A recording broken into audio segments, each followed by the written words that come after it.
Hey everybody, I hope that you're having a great week. It was really good to see all of you this last week as we celebrated the resurrection of Jesus. And for those of you that were visiting with us at Woodridge, we would love to see you again this Sunday to worship with us at 10:50, where we're going to be taking a look at the meaning and the significance of the ascension.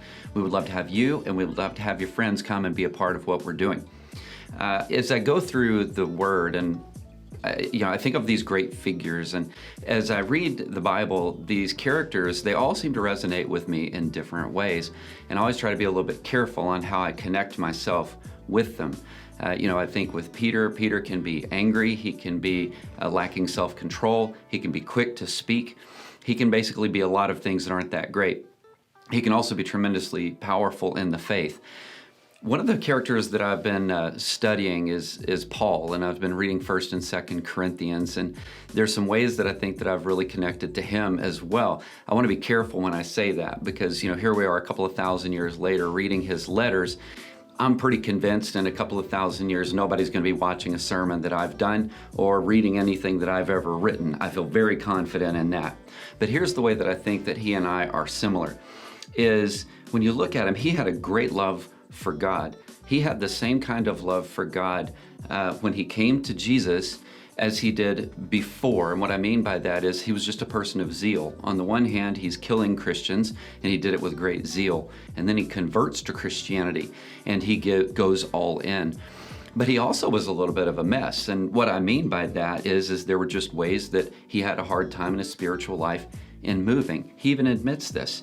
He says in 1 Corinthians chapter 2, he says, "When I first came to you, brothers and sisters, I didn't use lofty words or impressive wisdom to tell you God's secret plan.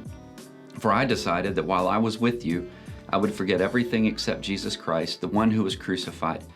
I came to you in weakness, timid and trembling, and my message and my preaching were very plain. Rather than using clever and persuasive speeches, I relied only on the power of the Holy Spirit.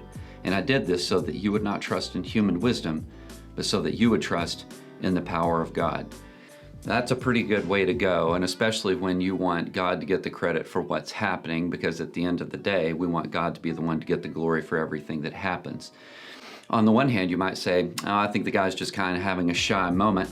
I'm not really convinced of that, because if you look in 2 Corinthians chapter 10, verse 10, he writes, and these are letters that are being read to churches. People are reading these publicly, and it said, "Some say Paul's letters are demanding and forceful, but in person he is weak and his speeches are worthless." In other words, every time that you find an artist, you can find an art critic. There's always somebody there that wants to pick apart what it is that you're doing. Paul, maybe the greatest missionary in the history of the Christian church, already in that day and time had people circulating words like that. You're weak, and your words are worthless. Have you ever felt like that in your spiritual life? Because I know that I have. In fact, early in ministry, I can remember sitting up at about 2 in the morning and being overwhelmed with this thought: I have absolutely no business doing what I'm doing. And all these years later in ministry, I still have moments where I sit up at 2 or 3 in the morning and say, I have no business doing what I'm doing. Sometimes we feel powerless in our weakness. I know I do. I'm pretty sure you do as well.